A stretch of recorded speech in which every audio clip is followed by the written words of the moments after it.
Hey there, cats and kitties. I am the Blues Man, Johnny Blues, and with this video, we discuss my thoughts on Series 10, Episode 5 of Doctor Who, Oxygen. And I really enjoyed this episode, much as was the case with last week's Knock Knock. The atmosphere was really through the roof in this one, no pun intended, dealing with space, and space, the final frontier, as the Doctor says at the start of the episode in the precursor. I absolutely loved it. I thought the look, the feel, the hook, and the vibe of this entire episode was very well punctuated by the Doctor's early episode lesson about how one dies, what they go through in the vacuum of space if exposed to it. He's doodling on the chalkboard and he ends up drawing like a skull. Everything, and I liked the properly dark atmosphere, kind of Night of the Living Dead, but in space and everything like that. And again, the Star Trek references, you can see I'm a Trekkie. Back here we got Kirk, Spock, McCoy, and Uhura, and so I was loving that. There was also the opening sequence, which really reminded me, as you see these mobile AI spacesuits with the zombies contained within, and the astronauts, roving outside the space station, having to do some kind of maneuver in the machinery or the works, whatever it was. It was really calling back to my mind Star Trek First Contact, the feature film with the Borg and the Next Generation crew and everything. There are sequences like that in that film, and I was just waiting for somebody to say assimilate this a la Worf in that film. But I absolutely enjoyed the hell out of it. My sister watched it with me. She could not be in this video with me. She's not feeling all that well, and I myself am not feeling all that well, actually, as of the time of this recording. But I really wanted to talk about this episode, celebrate Doctor Who at every opportunity. And so I've taken, actually, once again, to writing down a list of things that I was thinking of and being reminded of watching this episode. And I'll touch upon certain aspects of the episode that I liked in tandem with that as I go along this list. The AI spacesuits that were running amok in this episode with their zombie forms contained within, the humans who had been dispatched, and all of that sort of anti-capitalism statement, movement, whatever you want to say. I have no opinion on that, neither here nor there.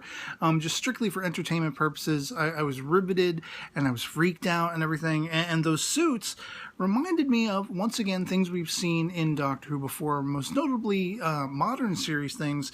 And I have listed here similar stuff that we've seen in such as Silence in the Library, with that was River Song's first episode, and the Vashta Narada were going in and eating the human beings inside. And then you had that who turned out the lights references over and over again with the 10th Doctor, as well as the Impossible Astronaut, and really the sort of overall story arc of Series 6 with the 11th Doctor and River Song, as we delved into her history and saw that she had been brainwashed to kill the Doctor, from childhood on, pre her first regeneration or whatever it was. She had been contained in this sort of mobile spacesuit, and this was the spacesuit that began the entire series on that beach where the Doctor dies, air quotes. And so that, it was interesting to see something so familiar and so similar in this episode, yet on a completely new tack. And it didn't feel like been there, done that at all. It was like, wow, okay, this is kind of different from what we've seen, kind of similar, kind of reminiscent, but very different as well, wholly different. And the idea of putting a price tag on oxygen, on air, I mean, it's one of those things. For someone like myself who has a very big issue, I take a very big issue with the fact that all our lives we are given this, we're spoon-fed this message of how precious life is. Yet, is there always a price tag on even the most basic fundamentals of survival, from a roof over one's head to food and water? These are things, in my humble opinion, that should be for all, for everyone, no matter how much money you have, no matter how little money you have, no matter what race or background or creed or religion or whatever. It should be for all. You shouldn't have to fight and pay to be able to survive. Survival should be a given for the most part. Not survival of the fittest, maybe in creative, fashion, maybe in sort of, business fashion, that works, that aesthetic works for that. But from a very humanitarian, point of view, I think there shouldn't be homeless and starving people. We shouldn't have our brothers and sisters, our human compatriots on this planet. This planet is full of abundance. Why are people suffering again? That kind of thing. So kind of a nice kick to the chops, this message of, well, here's a not too distant future where they've actually priced oxygen, the right to breathe, something cutting that much closer to home as far as survival goes. And that to me was rather compelling, and also rather, again, like a kick to the chops to say, what is wrong with this world? Why are we doing this to ourselves, our fellow man and womankind, And also, the space station effects in this episode, I was really impressed with the sort of outer viewpoints of it, and it was actually reminding me very much of the space stations we've seen in the modern series. The most notable ones being, really was the same space station, but at two different points in the timeline back in Series 1 with Christopher Eccleston's Ninth Doctor, Billie Piper's Rose, Captain Jack, and everything like that, was Satellite 5 / the game station. You had the what I referred to in this particular episode as the Blue Man solo artist. Rather than the Blue Man group, you only had one blue guy in this episode, so he's the Blue Man solo artist, and there were blue guys on the space stations in Series 1 and everything like that. And so I was loving the look and the vibe. It also kind of harkened back a couple of those spatial shots of the outer space station in this episode. Also kind of reminded me of like more classic series stuff, where they had like the model work and stuff like that, going back to the first Doctor, the Ark and such like that.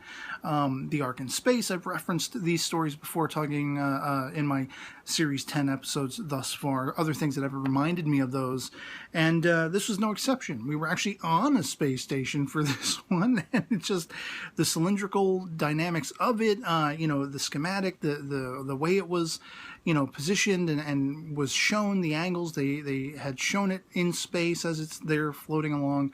I loved the look and the vibe, again, of this episode, and that whole aesthetic, that whole spacefaring aesthetic, giving, again, that dark sort of, a tone to it, that overall tone, as set about by the Doctor, describing what happens when one is exposed to the vacuum of space. Don't hold your breath.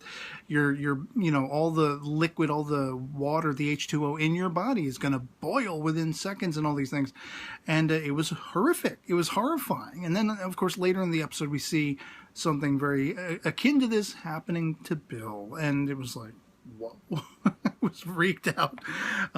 As well as I have listed here, the dynamics of the typical humans, when confronted with the Doctor, they don't know if they can trust him. The Doctor comes in very authoritarian. We have seen this ever since the word go, ever since the first, Doctor Who serial back in 1963. And we've seen it time and time again. But through the course of this episode, both my sister and I were reminded of a couple specific moments in the modern series, which I've written down, again, referencing Kill the Moon. This was another episode I talked about being reminded of this series thus far. Waters of Mars, I think, was another one I had name dropped at one point as being reminiscent of something we've seen in a Series 10 episode thus far, as well as Last Christmas, which was my sister's suggestion, because of the sequences with the 12th Doctor and Clara, dealing with these people in this sort of space station environment or whatever it was. I don't actually remember now, but they had the face huggers that were sort of, making people dream, and Santa Claus was involved. Nick Frost, I believe, was the cat's name, from, like basically Shaun of the Dead and Hot Fuzz and things of that nature. And so I very much had a similar vibe. I mean, again, you've seen this dynamic before where the Doctor comes in and people don't readily trust him. They don't know who he is.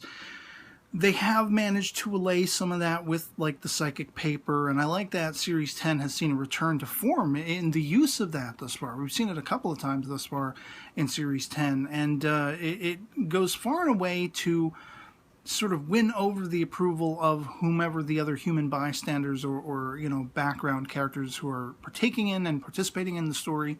It allays some of their fears as to who the Doctor is, if he can come in and prove that he is of some authority, but still you have those who are challenging him, as is the case in this episode.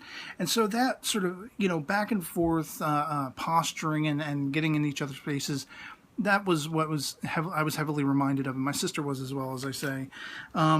And also something that really excited me in this episode was very in the early going, Nardol's reference to the TARDIS's fluid link. This is something that goes back to the classic series, back to the original Dalek serial with William Hartnell's First Doctor, Ian, Barbara, Susan. I've watched that so many times, and the Doctor's pseudo excuse that, we need to get Mercury, we need to go investigating abroad and see what's going on, and it's all because the fluid link was tapped out, and so we're going to go venturing into the Dalek city on Skaro and all this stuff, and he was completely making it up, probably, and this kind of solidifies that idea, because of course the Doctor, he's lying left, right, and center all the time anyway, and Nardole thinks he's going to stop the Doctor from whisking off into space because he so much wants to be out in space, by removing the fluid link, and had no effect whatsoever.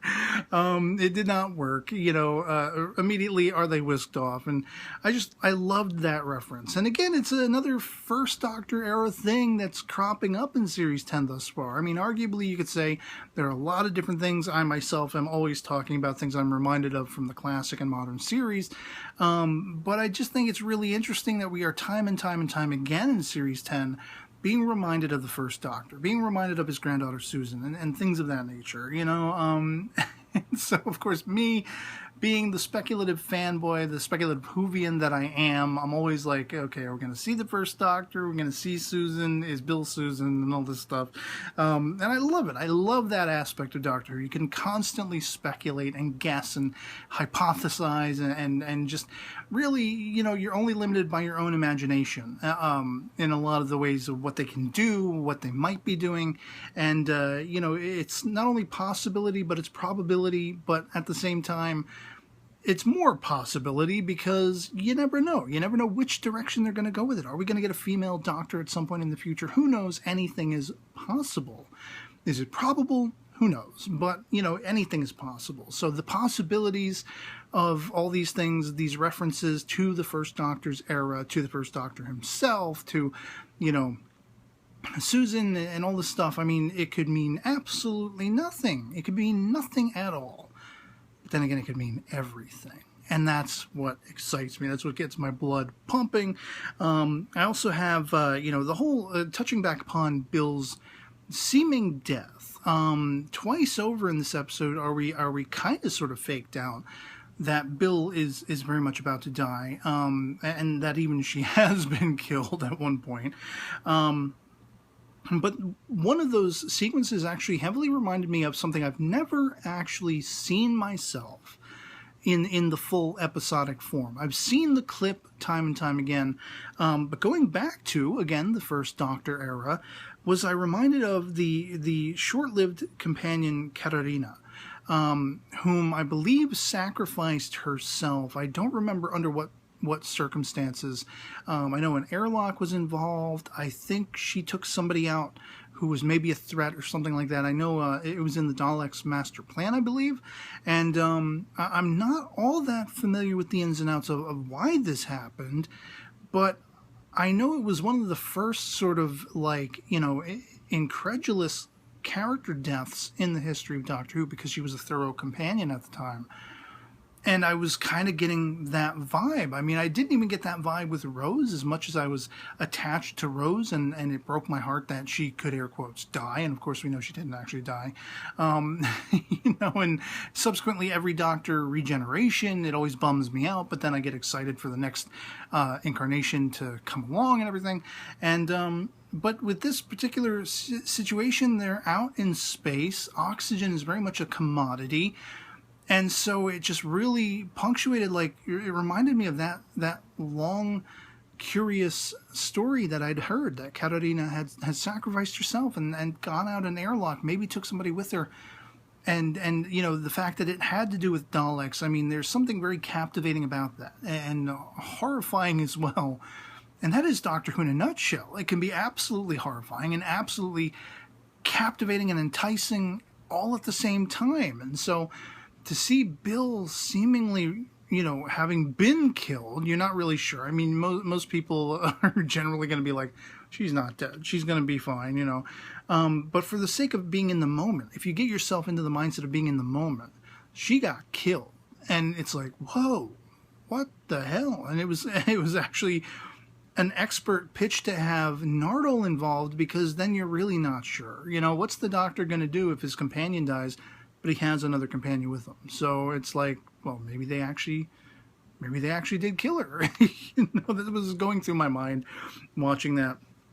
Speaking of, the other moment in the episode where you know, Bill is very close to being killed off, do we see the Doctor sacrificing his space helmet for her? And you only get a brief glimpse of it, and of course we find that he has suffered very poorly in reaction to this. Of course, this reminds me back of Caves of Androzani with the Fifth Doctor and Perry is saving her. And I really have been wondering all throughout Series 10, every time a scenario like this plays out, are we sort of repeating history that maybe the 12th Doctor, you know, did this already kill him? Did this push him over the edge and his blindness is a side effect, but maybe he's dying already and the regeneration is just something that's coming inevitably now? Or are they going to save it for something that happens later on down the line in the series or toward Christmas where it's actually supposed to happen? Now, we have seen in the preview trailers for Series 10, we've seen the Doctor seemingly regenerating already. And there was an interview, I think, on the Graham Norton show that I saw with Peter Capaldi where he had said he'd already filmed the death of his character, but then he said something like, but we're not filming it until, you know, another month or two for Christmas. So I'm like, wait a minute, he already filmed, he already played the death of the Doctor, but they're still not doing that until Christmas? Did he mean they're not airing that until Christmas? Or, because from what I understood was they didn't actually film for the Christmas special yet. So in the previews, we see the Doctor regenerating a couple of different ways. There's the one where he's got his hand on sort of the TARDIS console or something, and he's about to fall to his knees. There's another segment where he's in like this white room, there are guards behind him, and he just, you know, puts his arms out. And so I'm a little bit confused on where this is going to fall into play. And again, I was speculating, wondering, is he already dying? Is every moment now his final moments till the Christmas special airs? Or could it be that the moment that we see in those preview trailers that he regenerates in the white room, could this be how he heals his eyes? Because at the end of the episode, we find the Doctor's still very much blind. How he's going to operate, I have no idea, and I know that's going to be a large portion of the next episode, Extremis, I believe is what it's called, where he's got to contend with wearing the sonic glasses. His sonic screwdriver was destroyed in this episode, and that was somewhat tragic, but I liked that he brought the glasses back. I mean, come on, obviously. You know, I've always been a fan of the sonic glasses and the Wayfarers, and so to see him wearing them. But now it's bittersweet because he's wearing them not so much for the aesthetic purpose and the practical purpose, but because he's actually been rendered blind. He lost his sight for his selflessness, and you know, even if he isn't dying already, even if he isn't going to regenerate already because of what he did to help Bill in this episode, it's still tragic, and it's still heartbreaking to think the Doctor's blind. And again, I can only presume or assume or speculate that maybe that regeneration we saw hinted at was not his final regeneration, but something more akin to the 10th Doctor, Dr. Donna affair, where he was regenerating and he funneled all of that regeneration into his disembodied hand and grew another version of himself and everything. Maybe it's something more along those lines. Maybe the Doctor will regenerate before the end of Series 10, before his actual penultimate regeneration. So I don't know. But it just broke my heart. It broke my heart to see the 12th Doctor rendered blind out of a moment of sacrifice that we didn't even really get to see. It was mostly off screen. We saw it more so from Bill's perspective, where she was disorientated. She didn't know what was going on. She didn't really understand how she even survived at that point. And it was bittersweet for that. I really, again, have to give props. The entire cast of this episode was spectacular, even the guest cast. But again, the neon sign flashing in the dark is Peter Capaldi, Pearl Mackie, and Matt Lucas. They were all spectacular. And I really, again, fell in love with the rapport and the dynamic and the writing of the 12th Doctor and Bill specifically. Bill was very much the first couple episodes, Bill, that really attracted me to her character, that really got me excited about her unique point of view as a character, as a companion. And, there was only one episode of Series 10 thus far that I felt that was soured in any way, and that was Thin Ice. Every other episode, I feel like this is Bill, and she is so unique and so spectacular a companion, always thinking outside the box, not thinking along the normal lines, the more conventional lines that other companions traditionally do. And we saw that, bar none in this episode all over the place, and I loved it. And when she seemingly had her life threatened, my breath caught in my throat. And I was very much, knocked with this bittersweetness, this melancholy at what the Doctor suffered for saving her. And this is something the Doctor always, always, always does. And that's why he's so beloved a character. And just a couple of things toward the end was, of course, the blindness theme. I was really heavily reminded, actually, of an episode my sister brought up, inadvertently so, in the previous episode discussion video we did together. I mentioned Horror of Fang Rock. She had thought one story I was referencing was Horror of Fang Rock, and I corrected her on that.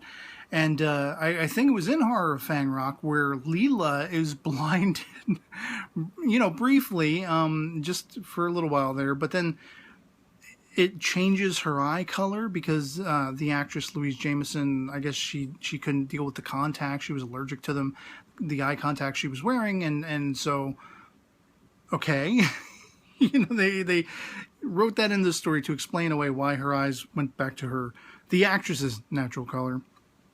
And that was pretty much actually the last thing I had to reference about this episode on my little note sheet.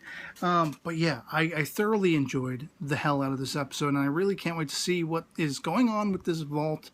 Nardole was all up in the Doctor space in this episode, and it was crazy. And yeah, I mean, I feel like it's Missy, but we see her in the preview for the next episode. So is it her and she got out, or what? I don't know. Love to hear from you guys in the comments below what you thought of this particular episode of Series 10 of Doctor Who Oxygen. If you enjoyed it as much as I did, love it or hate it, anything goes in the comments below. Just love having that conversation. And yeah, otherwise that'll be pretty much it for me on this. Hope this video finds you well, and I'll catch you all later. Peace.